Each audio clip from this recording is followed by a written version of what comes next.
नमस्कार, जय हिंद मेरे प्यारे साथियों। स्वागत है आप सभी का एक बार फिर से आपके अपने इस YouTube channel learn with DS sir पर। साथियों, आज की इस क्लास में हम एक बार फिर से आप सभी के लिए लेकर के आए हैं रीजनिंग की एक महत्वपूर्ण क्लास। प्यारे दोस्तों, आज की ये जो रीजनिंग की क्लास रहेगी, इसमें हम एक नई शुरुआत करेंगे और विभिन्न एग्ज़ाम, जैसा कि आपके थंबनेल में लगा हुआ है, कौन कौन से एग्ज़ाम के लिए ये अपनी रीजनिंग की क्लास इम्पोर्टेंट होगी। तो यूपी पुलिस कांस्टेबल जिसका री एग्ज़ाम अभी होना है, इसके अतिरिक्त एसएससी जीडी कुछ पालियों का एग्ज़ाम अभी बाकी रह गया है, उनका री एग्ज़ाम होना है, जबकि कुछ बच्चों की आंसर की आ चुकी है।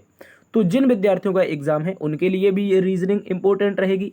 इसके अलावा आरपीएफ जिसके अभी फॉर्म 15 अप्रैल से फिल किए जाएंगे, इसके अलावा आरआरबी एएलपी, ठीक है, इसके भी असिस्टेंट लोको पायलट, इसके लिए भी इंपॉर्टेंट रीजनिंग की क्लास रहेगी। तो प्यारे साथियों, बात करते हैं आज की इस क्लास में। इन सभी एग्जाम को मद्देनजर रखते हुए आज हम आप सभी के लिए लेकर के आए हैं रीजनिंग का पार्ट नंबर 1, जो कि आपका इन सभी एग्जाम के लिए महत्वपूर्ण होगा। और आज की इस क्लास में हम 15 अति महत्वपूर्ण प्रश्नों के बारे में चर्चा करेंगे। इनमें से कुछ इस प्रकार से प्रश्न रहेंगे, जैसे कि आपके सामने क्वेश्चन नंबर 1 है, सादृश्यता का एक अच्छा सा प्रश्न है। लिखा है, मुस्लिम का संबंध अगर मस्जिद से है तो सिख का संबंध किससे होगा। इसके अतिरिक्त प्यारे दोस्तों, हम क्वेश्चन नंबर 2 को देखेंगे, जिसमें लिखा गया है 165, यानी कि एक सीरीज चलती हुई दिखाई दे रही है। 165, 195, 255, 285, 345 और आगे भी ये जो सीरीज चलेगी। तो एक क्वेश्चन मार्क दिया है, इस क्वेश्चन मार्क के स्थान पर कौन आएगा। यानी कि हर एक प्रश्न में आपके सामने 4 विकल्प होंगे। जैसे आपके एग्जाम में प्रश्न पूछा जाता है, वैसे ही एग्जाम के हूबहू प्रश्न यहाँ पर हमने शामिल किए हैं। इसके अतिरिक्त प्रश्न नंबर 10 को भी देखेंगे, जिसमें इस्पात, लकड़ी और निर्माण सामग्री नामक 3 शब्दावलियां दे रखी हैं। इनके बीच का सही बेन आरेख क्या बनेगा। चलिए दोस्तों, तो इस सभी इंट्रोडक्शन के बाद शुरुआत करते हैं आज की इस क्लास की।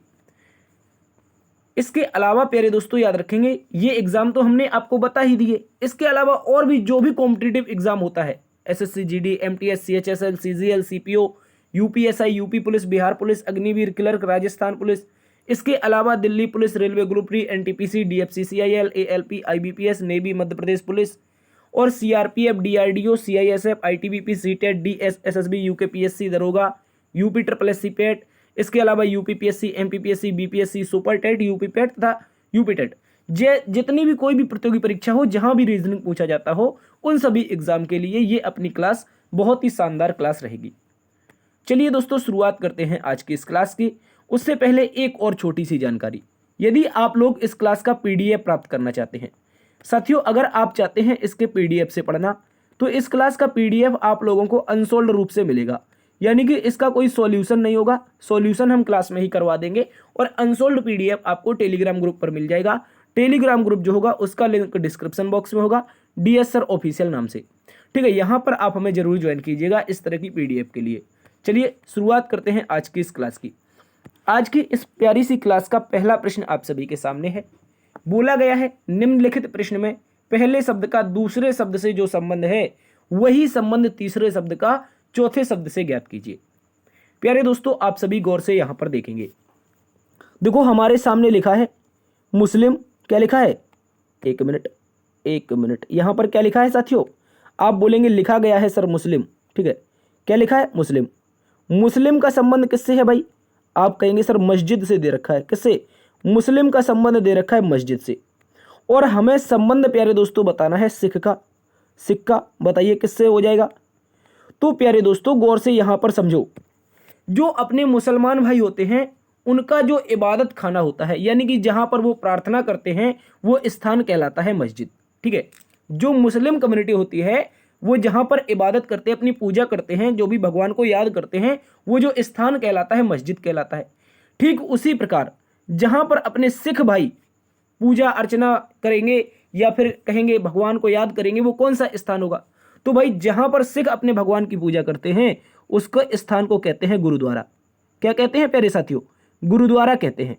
तो इस प्रश्न का जो उत्तर बनेगा, विकल्प नंबर डी बन जाएगा आप सभी का। इस बात को याद रखेंगे, विकल्प नंबर डी गुरुद्वारा सही है। अगर यहीं पर सिख के स्थान पर पूछ लेता हिंदू, तो हिंदू कहां पर जाते हैं भाई? मंदिर में जाते हैं। तो ये प्रश्न भी आप लोग अच्छे से याद रखेंगे, आपके एग्जाम में ऐसे प्रश्न देखने को मिलेंगे। दूसरे प्रश्न की ओर चलते हैं। दूसरा प्रश्न सीरीज का एक महत्वपूर्ण प्रश्न है, श्रृंखला का एक अच्छा सा प्रश्न। बोला गया है निम्नलिखित प्रश्न में दी गई श्रृंखला को पूरा कीजिए। यहां पर एक सीरीज है, इस सीरीज में देखना है कि अंत का जो पद है वो कौन सा पद होगा, यहां पर ज्ञात करना है 4 विकल्पों में से। तो प्यारे दोस्तों गौर से देखेंगे, पहला पद 165 है। अगर आप अच्छे से इस सीरीज को देखेंगे तो पहला पद 165, 195, 255, 285, 345 और अगला पद क्या होगा ये ज्ञात करना है। तो दोस्तों क्या कर सकते हैं हम लोग, अगर गौर से इनके बीच का अंतर देख लिया जाए, अगर गौर से हम प्यारे दोस्तों इनके बीच का अंतर देखेंगे तो गौर से देखिए साथियों, इन दोनों के बीच का अंतर जो है इसको थोड़ा अलग से लिखने का प्रयास करते हैं। 165, 165 के बाद 195, 195 के बाद 255, 255 के बाद 285, ठीक है, और उसके बाद 345। तो अगला पद ज्ञात करना है। देखो इनके बीच का अंतर देखो साथियों, पहले का अंतर देखेंगे तो 30 का अंतर है, अगले का अंतर देखने जाएंगे तो देखो 5 यहां पर बढ़ जाएगा और 55 वहां पर, तो कितने का अंतर? 60 का अंतर है, ठीक है, याद रखेंगे। यहां पर 5 बढ़ा तो 60 का अंतर, 55 वो 5 ये 60 का अंतर है। अगला देखेंगे तो दोस्तों यहां पर देखो 55 और 30 85, तो दोस्तों 30 का अंतर सीधा दिखाई दे रहा है। और यहां पर अगला अंतर क्या होगा भाई? 45 तो यहां पर एक्स्ट्रा है और 15 यहां पर एक्स्ट्रा है, मतलब फिर से 60 का अंतर। तो दोस्तों आपको एक सीरीज बनती हुई प्रतीत होगी अल्टरनेट। अल्टरनेट एक समान सीरीज चल रही है 30 और यहां पर 60। तो भैया अगली बार में जो अंतर आएगा वो प्यारे दोस्तों यहां से अंतर बढ़ के आपका 30 बन जाएगा, ठीक है। और साथियों जब हम 345 में इस 30 को जोड़ेंगे तो हमारा क्वेश्चन मार्क का जो नंबर होगा वो आ जाएगा प्यारे दोस्तों, कौन सा आएगा? तो आप याद रखेंगे 375। क्या आएगा साथियों? 375 आएगा, इस बात को याद रखेंगे। 375 देखेंगे तो विकल्प नंबर ए में है 375, विकल्प नंबर ए सही बात है, इस बात को याद रख लेंगे। अगले प्रश्न में आ जाइए साथियों, क्वेश्चन नंबर 3। क्वेश्चन नंबर 3 एक अक्षर श्रृंखला का महत्वपूर्ण प्रश्न है।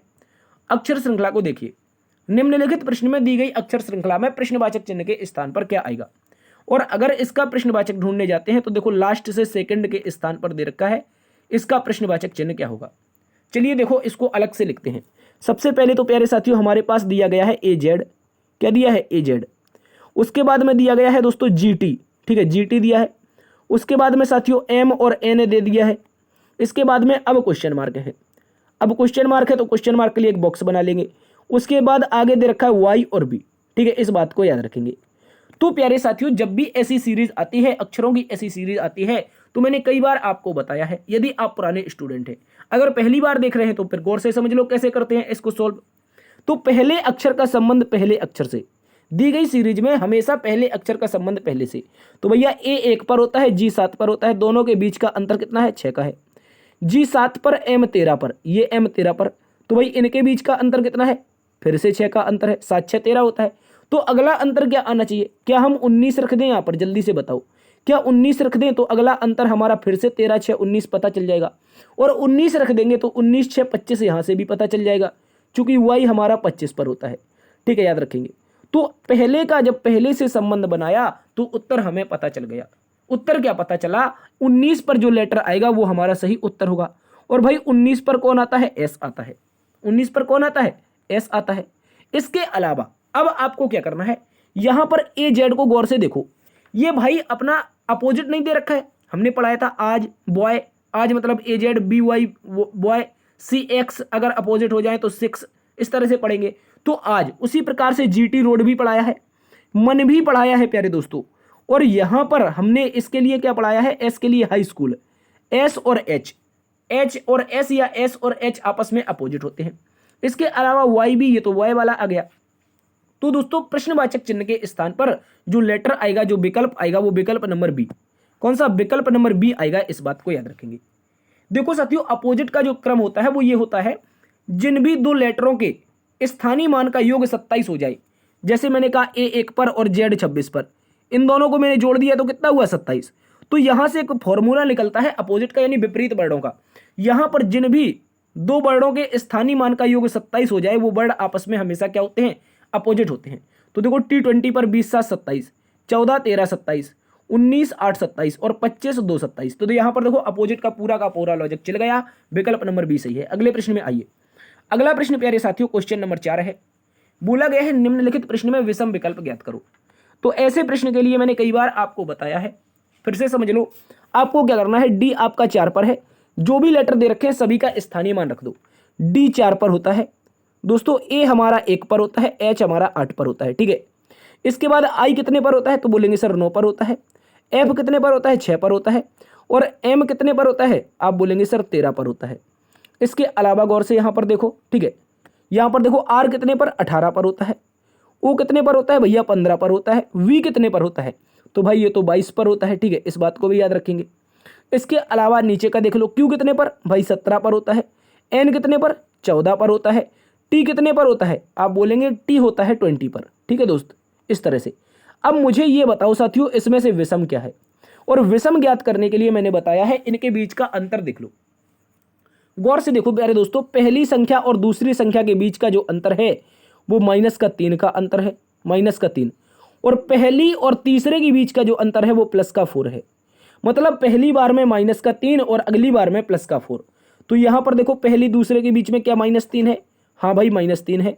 और यहां पर गौर से देखेंगे क्या +4 है, 9 4 13, हाँ ये भी +4 है। 18 4 22 पहली और तीसरे के बीच में, 18 -3, तो दोस्तों पहली और दूसरे के बीच में -3 + 4 का लॉजिक चल रहा है। देखो यहां से देखने जाओगे तो यहां पर तो प्यारे दोस्तों पहली और दूसरे के बीच में -3 है, जबकि अगली बार में देखोगे पहली और तीसरी में तो दोस्तों यहां पर +3 आएगा। इस कारण जो विषम उत्तर बनेगा वो विकल्प नंबर डी। क्या बनेगा साथियों, विकल्प नंबर डी बनेगा। क्यों बनेगा, क्योंकि पहली और दूसरी और पहली और तीसरी संख्याओं के बीच का जो अंतर था, पहली दूसरी में -3 और पहली तीसरी में -4।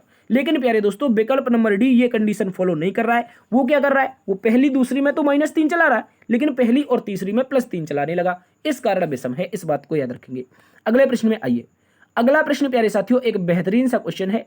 इस प्रश्न को आप सभी देखेंगे। कह रहा है निम्नलिखित प्रश्न में लुप्त अक्षर श्रृंखला ज्ञात कीजिए। यहां पर लुप्त अक्षरों की श्रृंखला है और ऐसे प्रश्न आपके निरंतर एग्जामों में पूछे जाते हैं, चाहे वो कोई भी एग्जाम हो।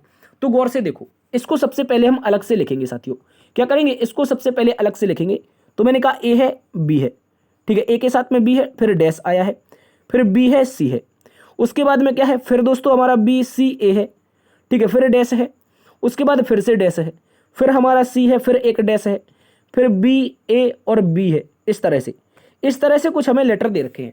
तो साथियों जब भी ऐसी अक्षर श्रृंखला हमें सॉल्व करनी हो तो उसके लिए सबसे पहले क्या करते हैं, याद करो मैंने आपको 2-3 हजार साल पहले बताया था। क्या बताया था कि सर सबसे पहले ऐसे प्रश्न के लिए क्या करना है, टोटल पदों को गिनो, ठीक है, इस बात को याद रखेंगे।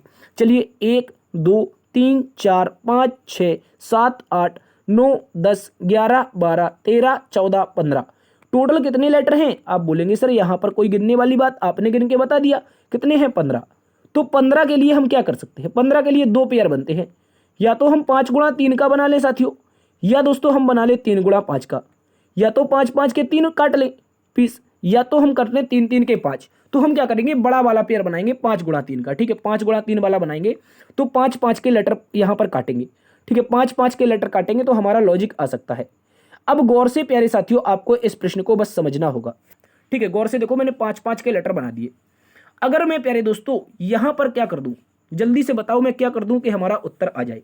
ए बी है तो मैं यहां पर सी रख सकता हूं, जल्दी से बताओ क्या मैं यहां पर सी रख सकता हूं, a b c, a b c b c, देखो ए बी सी बी सी, यहां पर बी है, सी ए, ऐसा हो सकता है क्या, ए बी सी और बी सी ए, और इसके बाद में आगे देखो सी ए बी। ओहो ये तो लॉजिक चल गया, ये तो लॉजिक पता चल गया सर।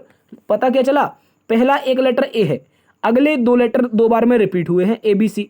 देखो ए बी सी, इस तरह से पहला तो लेटर ए है, उसके बाद में अगले जो लेटर हैं वो 2 बार रिपीट हुए, बी सी। उसके बाद यहां पर क्या है, यहां पर हमारे पास बी है, उसके बाद सी ए 2 बार रिपीट हुआ है, उसके बाद फिर से हमने सी को छोड़ा, फिर ए बी रिपीट हुआ है। तो प्यारे दोस्तों एक यहां पर सीरीज पता चलेगी आपको, सीरीज आपके सामने मिलेगी 5 5 लेटर की। तो अब किया क्या है भाई, हमने क्या फिल किया है, मुझे तो ये बताना है। आप बोलेंगे पहली बार में ग्रीन से सी, दूसरी बार में ग्रीन से सी, तीसरी बार में ग्रीन से ए और चौथी बार में ग्रीन से ए, मतलब डबल सी डबल ए का लॉजिक चल रहा है साथियों। डबल सी डबल ए कहां पर है, विकल्प नंबर डी में है। विकल्प नंबर डी हमारा सही उत्तर है। अगले प्रश्न में आ जाइए। अगला प्रश्न प्यारे दोस्तों कोडिंग डिकोडिंग में है। किसी सांकेतिक भाषा में क्रिकेट को यह लिखा जाता है तो उसी सांकेतिक भाषा में किस शब्द को यह लिखा जाएगा। ये गौर से देखो प्यारे दोस्तों, एक महत्वपूर्ण प्रश्न है। तो मैं क्रिकेट को सबसे पहले लिखता हूं सी, एक मिनट, सी के बाद क्या हो जाएगा, सी के बाद होगा RI, उसके बाद CK और E और T। तो दोस्तों यहां से कुछ इस तरीके से हमारे सामने क्रिकेट पता चल रहा है। ठीक है, क्रिकेट के हम यहां पर लॉजिक को क्रैक करेंगे, कौन सा लॉजिक है, क्या लॉजिक चल रहा है भाई। गौर से देखो, गौर से प्यारे दोस्तों देखोगे तो इसे क्या लिखा गया है, F। सबसे पहले क्या लिखा है भाइयों, F लिखा है। F के बाद में क्या लिखा है, U लिखा है। ठीक है, I के बाद में क्या लिखा है, L लिखा है। मतलब कहने का मतलब जो I है उसको L लिखा गया है। उसके बाद C को फिर से F लिखा गया है। K को फिर से क्या लिखा है, N लिखा है। E को प्यारे दोस्तों क्या लिखा है, E को लिखा है H। H के बाद T को क्या लिखा है, W। तो गौर से अगर आप लोग देख लें यहाँ पर, तो देखते ही एक नज़र लगेगी। नज़र क्या होगी प्यारे दोस्तों, यहाँ पर 3 पर होता है C, R 18 पर होता है, I 9 पर होता है, C फिर से 3 पर, K 11 पर।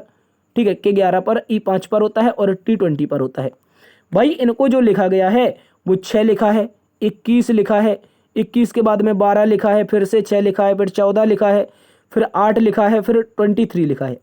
तो प्यारे दोस्तों 3 से 6, 18 से 21, 9 से 12 और 3 से 6, फिर 11 से 14 और यहाँ पर सब के सब लॉजिक चल रहे हैं 5 से 8, 20 से 3। तो प्यारे दोस्तों सभी में +3 का लॉजिक चल रहा है। क्या चल रहा है, +3 का लॉजिक।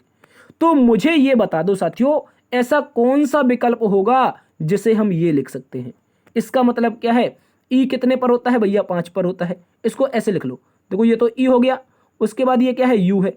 यू के बाद क्या है, एल है। एल के बाद क्या है, जी है। जी के बाद क्या है, एच है। ऐसा कौन सा शब्द है, उसने सीधा बोला उसी सांकेतिक भाषा में किस शब्द को, कौन से शब्द को हम ये लिख सकते हैं। जैसे हमने क्रिकेट शब्द को ये लिखा, तो उसी प्रकार ऐसा कौन सा शब्द है जिसे हम ये EULGH लिख सकते हैं। तो साथियों मुझे बताओ, मैंने कहा मुझे तो लॉजिक पता चला था +3 का, तब मैंने क्रिकेट को FULF और NHW लिखा। तो मैंने कहा यहां पर ये जो कोडिंग दी गई है इसका स्थानीय मान ज्ञात कर लो। देखो 5 पर है, 21 पर है, L 12 पर है, G कितने पर, 7 पर है, H 8 पर है।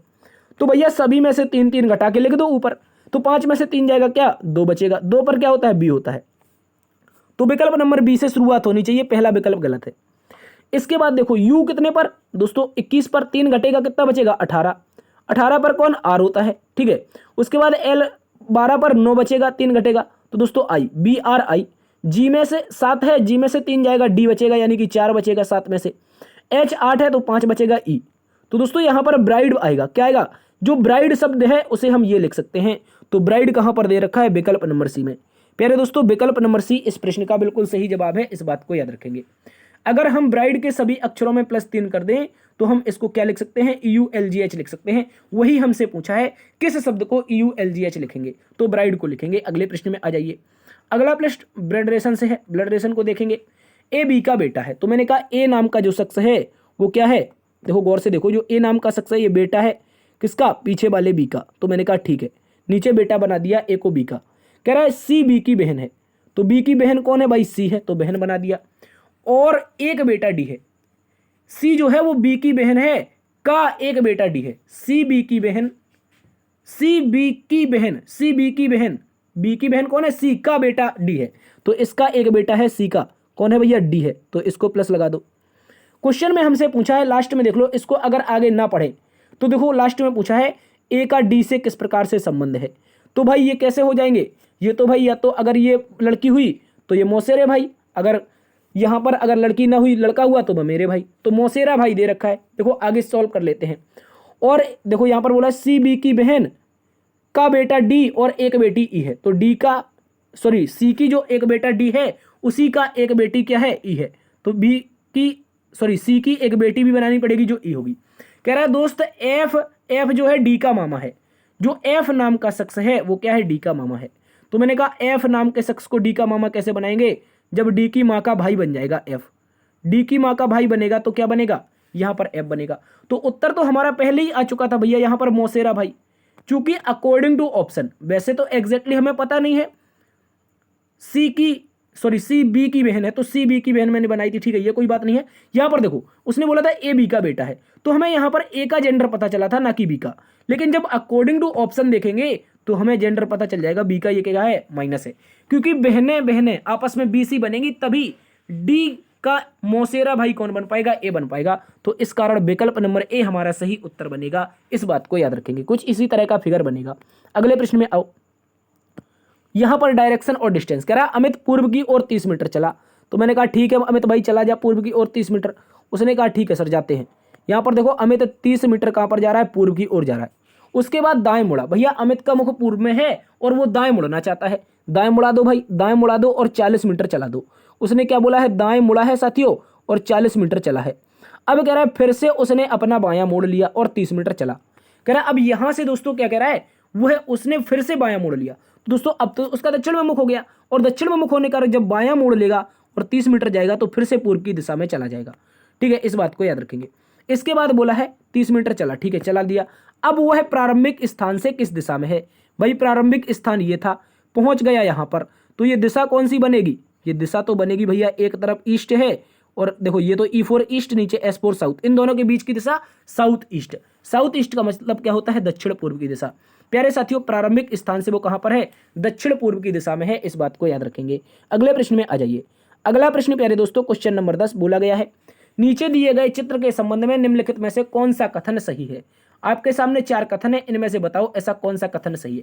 कह रहा है ए और बी सभी 3 आकृतियों में है, क्या ए और बी तीनों में आते हैं। आप बोलेंगे ए तो नहीं है सर, ए तो है ही नहीं तीनों आकृतियों में, चूंकि त्रिभुज में छूट रहा है, तो पहला वाला गलत है। बी तो आ रहा है तीनों में भाई, ठीक है। इसके बाद कह रहा है ई ए बी सी तीनों आकृतियों में है, ई कहां पर है भाई, ई तो ये है, ये तो तीनों में है ही नहीं। उसके अलावा बी तो है भाई, ठीक है बी मान लिया। ए अभी देखा था नहीं है, सी भी नहीं है, ये तो केवल त्रिभुज और सर्कल में है, ये वर्ग में नहीं है, तो इस कारण आपका ये भी गलत है। ठीक है, याद रखेंगे ये दोनों के दोनों गलत हो गए। इसके बाद बोला है एफ सी डी बी ए सभी तीनों आकृतियों में है। मुझे ये बताओ क्या ये सारे के सारे जितने भी 5 लेटर दे रखे हैं, क्या ये सारे के सारे आपके तीनों आकृतियों में आ रहे हैं। आप बोलेंगे नहीं आ रहे, ये तो गलत बात है, तो ये भी गलत है। अब क्या बचा, कह रहा है केवल बी तीनों आकृतियों में है। हाँ भाई, ये जो बी नाम का शख्स है ये तीनों में आ रहा है, गौर से देख लो, त्रिभुज में भी आ रहा, स्क्वायर में भी आ रहा, वृत्त में भी आ रहा है, तो क्या बनेगा विकल्प नंबर डी। साथियों याद रखेंगे विकल्प नंबर डी इस प्रश्न का बिल्कुल सही जवाब है। अगले प्रश्न में आ जाओ। अगला प्रश्न गौर से देखो, यहां पर एक महत्वपूर्ण प्रश्न है बेन आरेख का। जल्दी से आप सभी इसका मुझे उत्तर बता दीजिए, इस प्रश्न का सही उत्तर क्या होगा। देखिए प्यारे दोस्तों, इस प्रश्न को एक बार अच्छे से समझेंगे। बोला गया है निम्नलिखित प्रश्न में कौन सा चित्र इस्पात, लकड़ी और निर्माण सामग्री के बीच में सबसे अच्छा संबंध इंगित करता है। मुझे बताओ इस्पात, लकड़ी और निर्माण की सामग्री, इन तीनों शब्दों के बीच में ऐसा कौन सा विकल्प बनेगा, कौन सा आरेख बनेगा जो सही से संबंध बता दे। तो मुझे ये बताओ सबसे पहले प्यारे दोस्तों कि निर्माण सामग्री क्या होती है। भाई निर्माण का मतलब है किसी चीज का निर्माण करना, जैसे कि भवन बनाना, इमारत बनाना, कोई मकान बनाना, ये तो होती है निर्माण सामग्री। इससे जो निर्माण सामग्री से बनते हैं भवन, मकान, जो भी कह सकते हैं, कुछ भी कह लो, मकान, दुकान, जो भी आपको बनाना है रहने के लिए स्थान, उसे कहते हैं मकान। और उसके लिए बनने के लिए किसका प्रयोग होता है, निर्माण सामग्री का। तो प्यारे दोस्तों सबसे पहले मैं एक सर्कल बनाऊंगा, जिसको नाम दूंगा निर्माण सामग्री। क्या दूंगा, निर्माण सामग्री। ठीक है, इस बात को याद रखेंगे। तो यहां पर तो हमारी निर्माण सामग्री हो गई।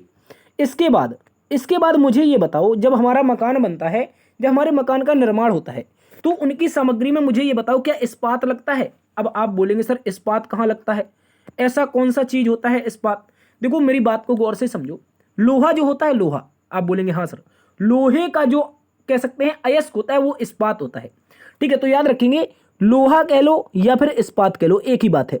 तो जब मकान बनता है तो सरिया का प्रयोग होता है ना, तो दोस्तों आप बोलेंगे हाँ। तो निर्माण सामग्री में आपका एक सर्कल इस्पात को दर्शाएगा, किसको, इस्पात को। और मुझे ये बताओ प्यारे दोस्तों, अब तो हालांकि आप लोगों के यहाँ क्या होने लगा है कि शटरिंग आती है लगा के, वो लोग मकान में लेंटर करके चले जाते हैं, लेकिन जब हमारा जमाना हुआ करता था, तो जब हमारे मकान बने थे तो उस समय बांस बल्ली का काम चलता था। किसका, बांस बल्ली का। तो निर्माण सामग्री के लिए बांस बल्ली अर्थात लकड़ी की भी जरूरत पड़ती थी। तो इस्पात जो निर्माण सामग्री है उसमें इस्पात भी चाहिए और लकड़ी भी चाहिए। तो एक आरेख लकड़ी का, एक आपका किसका, इस्पात का। तो यहां पर विकल्प नंबर जो 1 है ये हमारा सही उत्तर है, इस बात को याद रखेंगे। तो एक आरेख, उसके अंदर 2 अलग अलग आरेख। ठीक है, इसको याद रखेंगे, क्योंकि ना तो लोहा लकड़ी हो सकता है, ना ही लकड़ी लोहा हो सकता है। वो बात अलग है, हम बचपन में खेलते थे लोहा लकड़ी वाला खेल, याद आ रहा है कुछ, तो वो बात अलग है, वो अलग है। ठीक है, याद रखेंगे। तो निर्माण सामग्री में आपका लोहा भी आएगा, लकड़ी भी आएगी। अगले प्रश्न में हम आएंगे। 11वें नंबर प्रश्न का उत्तर बताइए आप सभी। बोला गया है निम्नलिखित में से कौन सा चित्र पुरुष भतीजी और भतीजे के बीच का सही संबंध है। बताओ, अच्छा सा प्रश्न है, गौर से देखो। देखो बिना समय व्यर्थ किए इसको सॉल्व करते हैं। सबसे पहले मैं एक आरेख बनाता हूं जो हमारा किसको बताएगा, जो हमारा बताएगा प्यारे दोस्तों पुरुष को। किसको? पुरुष को, यानी कि मेल को। ठीक है, इस बात को याद रखेंगे। तो मुझे ये बताओ, जो भतीजा होता है, जो प्यारे दोस्तों भतीजा होता है, वो क्या मेल होता है? आप बोलेंगे हाँ, भतीजा तो लड़के को कहते हैं। जैसे मैं अपने बुआ का भतीजा हूं, मैं अपने चाचा का भी भतीजा हूं, इस तरह से। तो भतीजा क्या होता है? एक लड़का होता है। हो सकता है लड़की क्या होती है, आप बोलेंगे, तो लड़की भतीजी होती है। तो दोस्तों पुरुष के अंतर्गत भतीजा आएगा। क्या आएगा? याद रखेंगे, भतीजा। ठीक है, भतीजा। जबकि भतीजी अलग हो जाएगी, चूंकि ये क्या है? एक महिला है। तो ये फीमेल है, जबकि ये दोनों क्या हैं? ये दोनों के दोनों मेल हैं। तो इस तरह का आरेख आएगा। एक आरेख के अंदर एक आरेख है, जबकि एक अलग से आरेख। तो ये कहां पर है? देखो विकल्प नंबर डी को गौर से, यही हमारा सही उत्तर है साथियों। चलिए अगले प्रश्न में आ जाओ। अगला प्रश्न प्यारे दोस्तों क्वेश्चन नंबर 12 बोला गया है, निम्नलिखित प्रश्न में कुल कितनी सीधी रेखाएं हैं? यहां पर हमें सीधी रेखाएं गिननी है। प्रश्न को पढ़ना जरूर है दोस्तों, वरना आपको ऐसी आकृति मिले और आप सीधा क्या करें? त्रिभुज गिनने लग जाएं। प्रश्न को पढ़ो, प्रश्न ने क्या पूछा है। ठीक है, प्रश्न ने पूछा कुल कितनी सीधी रेखाएं हैं। सीधी रेखा गिनने के लिए मैं आपको दो लॉजिक बताऊंगा, सॉरी तीन लॉजिक बताऊंगा। पहला लॉजिक होगा, सीधी रेखाओं को लैटिट्यूड गिनो, लेटे हुए जितनी भी रेखाएं बने ऐसी। उसके अलावा फिर खड़ी खड़ी जितनी भी सीधी रेखाएं बनी उनको गिनो। इसके अलावा फिर आड़ी टेढ़ी तिरछी जैसी भी आए उन सभी को गिनो। ठीक है, पहले आप बेड़ा यानी कि परी हुई लेटी हुई लैटिट्यूड, उसके बाद लॉन्गिट्यूड लंबी वाली, उसके बाद आड़ी टेढ़ी। तो दोस्तों हम क्या करेंगे? सबसे पहले लेटी वाली सीधी रेखा है। तो प्यारे दोस्तों देखो, एक रेखा ये है और लेटी वाली दूसरी रेखा ये है। तो दोस्तों इस आकृति में लेटी हुई कितनी रेखाएं मिली? दो। अब हम क्या करेंगे? सीधी गिनेंगे, सीधी वाली। तो दोस्तों सीधी वाली देखो, एक यहां से है, एक दोस्तों यहां से है और एक यहां से है। तो दोस्तों कितनी मिल गई? एक नंबर दे देते इसको, एक, एक के बाद यहां पर दो, दो के बाद तीन, तीन के बाद चार, चार के बाद पांच। तो पांच रेखाएं तो हमें मिल गई। इसके अलावा मैंने कहा अब देखो सीधी भी हो गई, लंबी भी, टेढ़ी भी हो गई। तो अब हमें क्या करना है? आड़ी टेढ़ी, जो टेढ़ी टेढ़ी बनी हुई है। देखो एक रेखा ये हो जाएगी, एक रेखा हमारी ये हो जाएगी, इसके अलावा एक रेखा ये हो जाएगी और एक रेखा ये हो जाएगी। तो पांच के बाद चार और मिल गई साथियों, ये ग्रीन कलर से। 5 4 9। विकल्प नंबर बी बिल्कुल सही जवाब है। इस आकृति में कितनी रेखाएं हैं भैया? 9 रेखाएं हैं। बस इतना सा याद रख लो। अब मुझे ये बता दो, कोई मेरा महान योद्धा, कोई मेरा साथी जो अच्छे से तैयारी कर रहा है, इसमें कितने त्रिभुज हैं? How many triangle in this figure? मुझे बता दो जल्दी से। ऑप्शन आपके पास है 34। ठीक है, ऑप्शन 34 है, ऑप्शन आपका 36 है, 32 है और 24 है। मुझे बताओ इसमें से कितने त्रिभुज स्थित हैं? ये ऑप्शन बिल्कुल सही है। इनमें से बता दो कौन से कितने त्रिभुज स्थित है। मैंने इसे रेखाएं बता दी कितनी है? 9 है। आपको त्रिभुज बताना है, होमवर्क है। अगले प्रश्न में आ जाओ। क्वेश्चन नंबर 13 को पढ़िए। क्वेश्चन नंबर 13 में बोला गया है, क्या मुंबई में नए बड़े उद्योग धंधे शुरू किए जाने चाहिए? कथन है। उसके पीछे के दो तर्क हैं। कथन को पढ़ करके तर्क देंगे और उसके बाद हम इसके आंसर लगाएंगे। बोला गया है, क्या मुंबई जैसे बड़े शहर में बड़े उद्योगों को शुरू किया जाना चाहिए? तो तर्क नंबर 1 व्यक्ति आया उसमें आगे निकल करके और उसने कहा हां, इससे रोजगार के अवसर पैदा होंगे। भाई मुझे ये बताओ, जब भी उद्योग धंधे लगते हैं तो वहां पर काम करने वाले लोगों की आवश्यकता होती है, अर्थात लोगों को रोजगार मिलता है। तो जब नए बड़े उद्योग धंधे लग जाएंगे तो इससे रोजगार के अवसर पैदा होंगे, अर्थात तर्क नंबर 1 वाले जो व्यक्ति आए उसने अपना सही तर्क दे दिया। इसके बाद कोई बीच में दूसरा व्यक्ति निकल के आया, उसने कहा नहीं नहीं। तो पहले वाले ने कहा क्यों नहीं? क्योंकि दूसरे वाले ने कहा नहीं लगने चाहिए, क्योंकि यह शहर में प्रदूषण को और ज्यादा बढ़ा देगा। यह भी बात सही है। भाई मुझे ये बताओ, जब उद्योग धंधे लगेंगे नौकरी तो मिलेगी ही मिलेगी, ठीक बात है, लेकिन जब उद्योग धंधों से निकलने वाली जो एयर होगी, जो धुआं होगा, वो शहर के प्रदूषण को बढ़ाएगा। उससे निकलने वाला नाला एक निकाला जाएगा पानी, प्रदूषित पानी का, वो जाके नदियों में मिलेगा और प्रदूषण बढ़ेगा। तो शहर में प्रदूषण भी बढ़ेगा भैया, रोजगार के अवसर भी मिलेंगे। अर्थात दोनों व्यक्तियों ने अपने अपने स्तर पर सही अपने तर्क दिए। तो हम क्या बोलेंगे? हम बोलेंगे साथियों, बोथ तर्क, यानी कि यदि तर्क 1 और यदि तर्क 2 दोनों प्रबल हों, विकल्प नंबर ई को लगाएंगे। किसे लगाएंगे? विकल्प नंबर ई को। अब प्यारे साथियों, यहां पर बहुत सारे टीचर आपको यह बताते हैं कि या तो एक या तो दो, या तो एक या तो दो क्यों बनेगा, मुझे यह बता दो। भाई एक व्यक्ति आया, उसने अपना तर्क दिया, उसका तर्क सही है, जबकि उसी में से दूसरा व्यक्ति आ गया, उसने अपना तर्क दिया, वो भी तर्क सही है। तो अब यदि एक यदि दो कैसे लग जाएगा? यहां पर आइदर और की कंडीशन नहीं लगेगी, इस बात को याद रखेंगे। दोनों के दोनों तर्क सही है। ठीक है, अगले प्रश्न में आ जाओ। अगला प्रश्न क्वेश्चन नंबर 14 बोला गया है, नीचे दिए गए अक्षर समूह में ऐसे कितने अक्षर युग्म हैं जिनके बीच में उतने ही वर्ण हैं जितने की अंग्रेजी वर्णमाला में स्थित होते हैं? अब देखो गौर से, यहां पर एक आपको अक्षर समूह दिया है, इसको देखते हैं CH आई, उसके बाद एल, ठीक है, CHI, आई के बाद एल, फिर डी, फिर क्या है आर, फिर ई और एन। तो दोस्तों यहाँ पर हमें पेयर गिनने हैं, अक्षर युग्म गिनने हैं।